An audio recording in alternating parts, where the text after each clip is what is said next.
Hi అండి. ఈరోజు వీడియోలో ప్లెయిన్ బ్లౌజు ఎలా కట్ చేసుకోవాలనేది చూపిస్తాను. అస్సలు బ్లౌజ్ కటింగ్ రాని వాళ్ళు కూడా ఈ వీడియోలో చూస్తూ నేను చెప్పిన కొలతలు ఫాలో అవుతూ కటింగ్ కనుక చేశారంటే మీ బ్లౌజు మీకు పర్ఫెక్ట్గా కుదురుతుందండి. అలాగే ఇప్పటి వరకు మన వీడియోస్ చూస్తూ కూడా మన ఛానల్ని సబ్స్క్రైబ్ చేసుకునే వాళ్ళు ఎవరైనా ఉంటే మన ఛానల్ని సబ్స్క్రైబ్ చేసుకోండి. ఈ వీడియోని చివరి వరకు స్కిప్ చేయకుండా చూడండి. అప్పుడే మీకు బాగా అర్థమవుతుందన్నమాట. ఎక్కడ ఏ డౌట్స్ కూడా ఉండవు. మీరు మధ్య మధ్యలో స్కిప్ చేస్తూ చూసారంటే మీకు కన్ఫ్యూజన్గా ఉంటుంది. కొత్తగా నేర్చుకునేవారైతే మాత్రం వీడియోని 1-2 సార్లు చూసుకోండి. అప్పుడే మీకు బాగా అర్థమవుతుంది. నేను లాస్ట్ వీడియోలో లైనింగ్ బ్లౌజ్ కటింగ్ అయితే అప్లోడ్ చేశాను. అయితే చాలామంది నాకు కామెంట్స్లో ఏమడిగారంటే ప్లెయిన్ బ్లౌజ్ చెప్పండి, ఫస్ట్ టైం కట్ చేసేటప్పుడు మాకు లైనింగ్ బ్లౌజ్ అయితే కొద్దిగా కన్ఫ్యూజన్గా ఉంది, ప్లెయిన్ బ్లౌజ్ అయితే బాగా అర్థమవుతుంది అనేసి అయితే కామెంట్ చేశారు. వాళ్ళందరి కోసం అయితే నేను ఈరోజు ప్లెయిన్ బ్లౌజ్ కటింగ్ ఎలా చేసుకోవాలనేది చూపిస్తాను. 15 నిమిషాల్లో మన బ్లౌజ్ని మనమే ఈజీగా కట్ చేసేసుకోవచ్చు. మనము కొలత కోసం ఏ బ్లౌజ్ అయితే తీసుకుంటామో ఆ బ్లౌజ్ యొక్క పొడవుని అలాగే లూజ్ని మనం ఫస్ట్ అయితే కొలుచుకోవాలి. ఈ బ్లౌజ్కి అయితే 17 లూజ్ వచ్చింది, అంటే ఇది 34 సైజ్ బ్లౌజ్ అని అర్థం. ఇంకా పొడవు అయితే 13.5 వచ్చిందనమాట.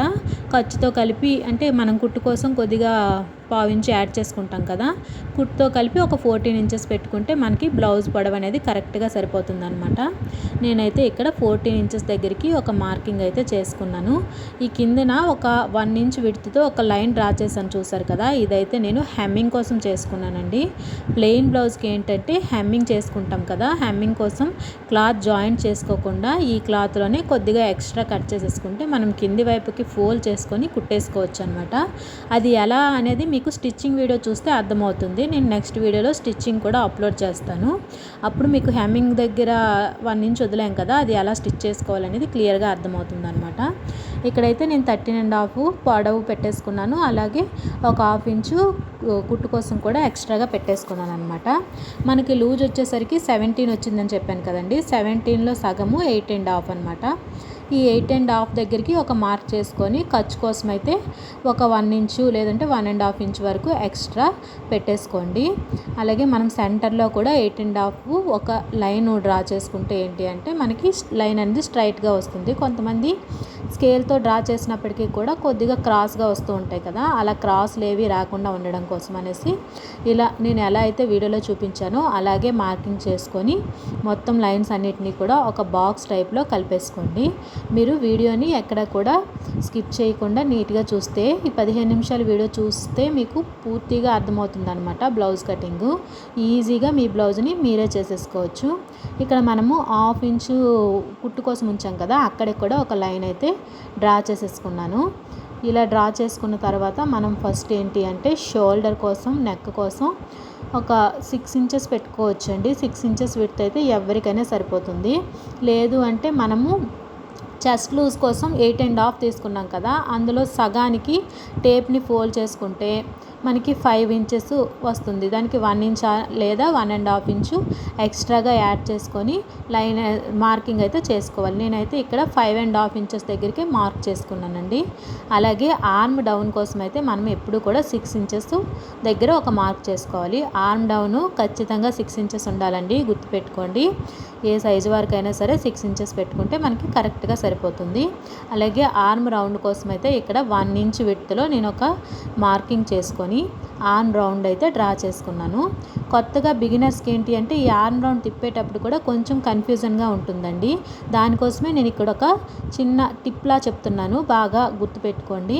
ఇక్కడ మనము 6 ఇంచెస్ ఆర్మ్ డౌన్ తీసుకున్నాం కదా, అందులో సగానికి అంటే 3 ఇంచెస్ దగ్గరికి ఒక మార్క్ అయితే చేసుకోండి. ఆ 3 ఇంచెస్ మార్క్ దగ్గర నుంచి కూడా మీరు మనము 1 ఇంచు విడ్త్తో ఒక మార్కింగ్ డ్రా చేసుకున్నాం కదా, దానికి కలుపుతూ ఒక రౌండ్ తిప్పుకుంటే మీకు ఆర్మ్ రౌండ్ షేప్ అనేది పర్ఫెక్ట్గా వస్తుందన్నమాట.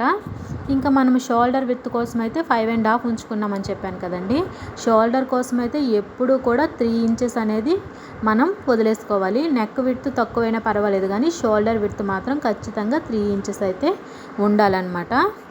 ఇప్పుడు నెక్ డీప్ని మార్క్ చేసుకుందాము. మనకి కొలత బ్లౌజ్కి అయితే నెక్ డీప్ 9 ఇంచెస్ ఉందండి. అందుకనేసి నేను ఇక్కడ 9 ఇంచెస్ దగ్గరికి ఒక మార్క్ అయితే డ్రా చేసుకున్నాను. ఈ మార్క్ ఏంటంటే కొద్దిగా క్రాస్గా ఉంది. మనం ఎప్పుడు కూడా క్రాస్గా స్కేల్ని పెట్టి లైన్ డ్రా చేయకూడదు, స్ట్రైట్గానే పెట్టుకోవాలన్నమాట. మీకు ఒకవేళ స్ట్రైట్గా ఉందా, దూరం ఎక్కువ ఉందా అనే డౌట్ వస్తే మనము నెక్ లెంత్ కోసం 9 ఇంచెస్ దగ్గరికి ఒక మార్క్ చేసుకున్నాం కదా, అలాగే నెక్ విడ్త్ పైన మనం 2.5 ఇంచెస్ ఉంచుకున్నాం కాబట్టి కింద కూడా 2.5 ఇంచెస్ ఉండేలాగా లైన్ డ్రా చేసుకుంటే మనకి కరెక్ట్గా వస్తుందన్నమాట. ఇక్కడ వచ్చేసి ఈ నెక్ అయితే ఫస్ట్ అయితే మనం కట్ చేసుకోకూడదండి, మనం స్టిచ్ చేసుకునేటప్పుడు కట్ చేసుకోవచ్చు. ఈ నెక్ కట్ చేస్తాం కదా, ఈ నెక్ రౌండ్ కట్ చేసిన దగ్గర మనకి ఒక వేస్ట్ పీస్ మిగులుతుంది కదా, ఆ వేస్ట్ పీస్లోనే మనకి హుక్స్ పట్టి కాజా పట్టి కూడా వచ్చేస్తాయి.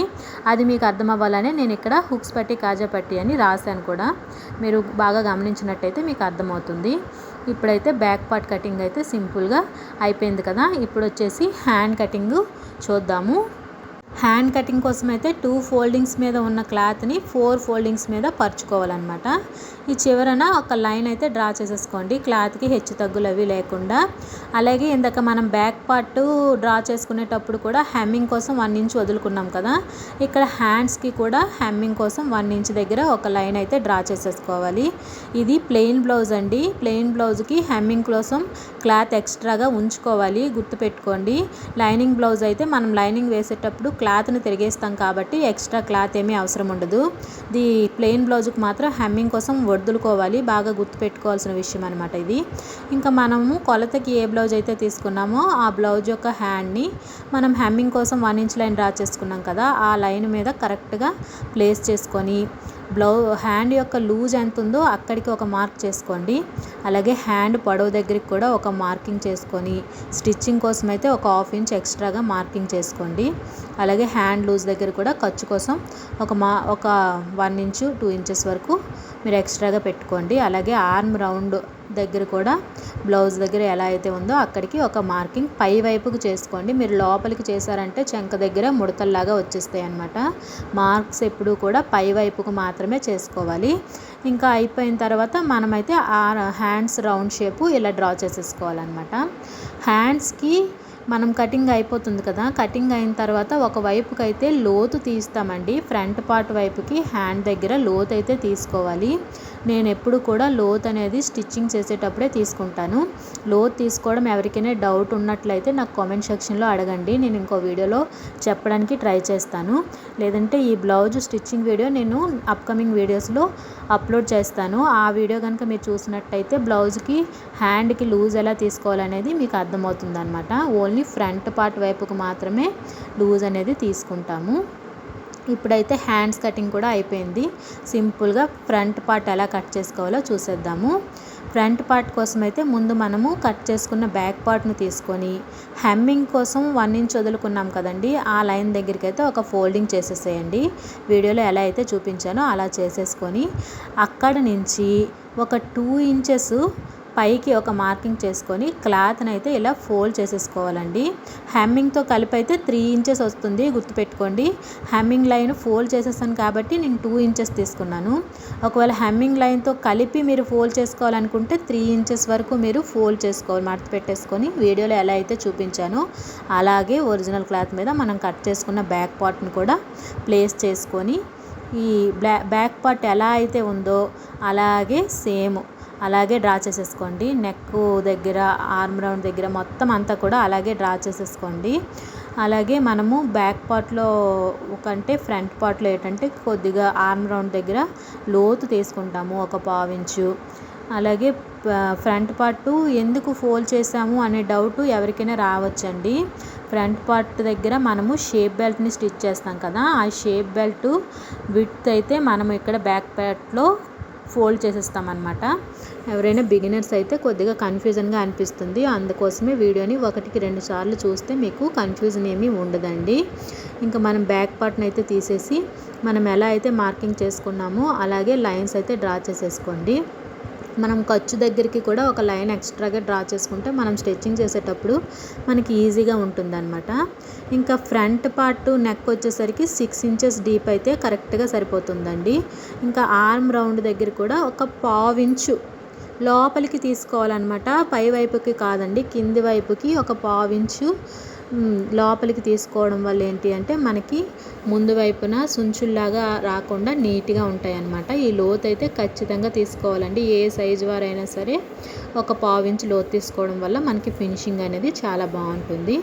ఇంకా నెక్ విడ్త్ వచ్చేసరికి చెప్పాను కదా 6 ఇంచెస్ తీసుకున్నాను. ఫ్రంట్ నెక్ 6 ఇంచెస్ అయితే సరిపోతుందండి, అంతకన్నా డీప్ ఎవరికి అవసరం ఉండదు. 6 ఇంచెస్ దగ్గరికి ఒక లైన్ డ్రా చేసేసుకొని మనము నెక్ రౌండ్ అయితే తిప్పేసుకోవడమే. ఫ్రంట్ నెక్ తిప్పేటప్పుడు ఏంటంటే డ్రా చేసిన లైన్ కంటే కొద్దిగా లోపలికి మనము రౌండ్ తిప్పుకుంటే మనకి ఫినిషింగ్ అనేది బాగుంటుంది అనమాట. ఫ్రంట్ పార్ట్ ఇలా లాగినట్టుగా కాకుండా మనకి నీట్గా అందంగా కనిపిస్తుంది. అందుకోసమే కొద్దిగా లోపలికి నెక్ రౌండ్ అనేది తిప్పేసుకుంటే సరిపోతుంది.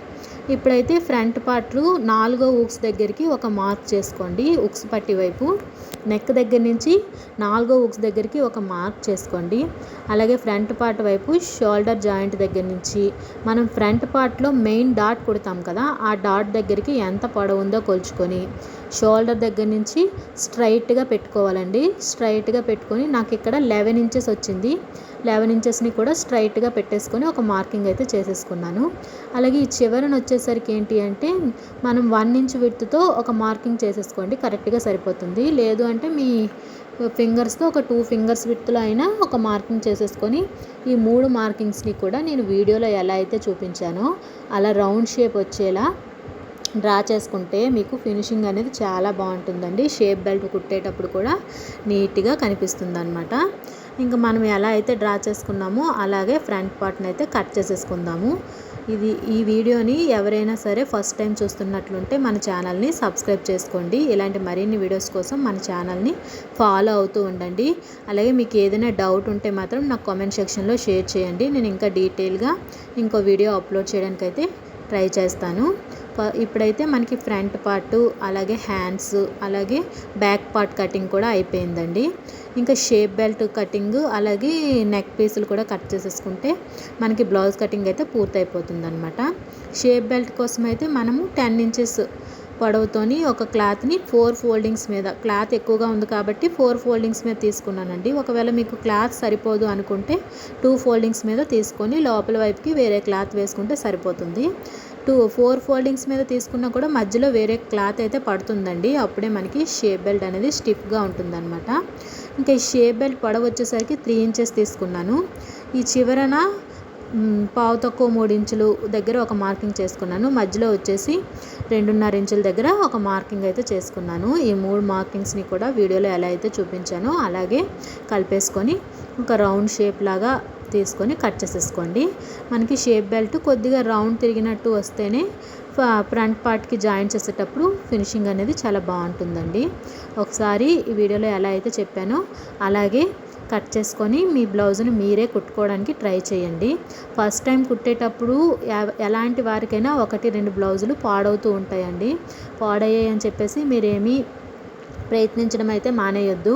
ప్రయత్నిస్తేనే మనము నెక్స్ట్ టైం సక్సెస్ అవుతామన్నమాట. ఇంకా షేప్ బెల్ట్ కటింగ్ అయిపోయిన తర్వాత మధ్యలో ఒక టక్స్ కూడా ఇచ్చుకోండి. టక్స్ ఇచ్చుకుంటే మనకి 2 షేప్ బెల్ట్లకి కూడా సెపరేట్ చేసినప్పుడు టక్స్ వల్ల మనకి అర్థమవుతుందన్నమాట.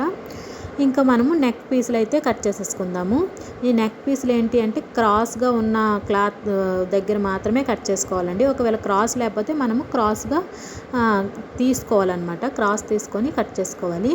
ఒక్కొక్క నెక్ పీస్ విడ్త్ వచ్చేసి 1 ఇంచెస్ ఉండేలాగా మార్క్ చేసుకొని కట్ చేసుకుంటే మనకి కొత్తగా కుట్టేవారైనా సరే ఉగ్గులు లేకుండా నీట్గా వస్తుందన్నమాట.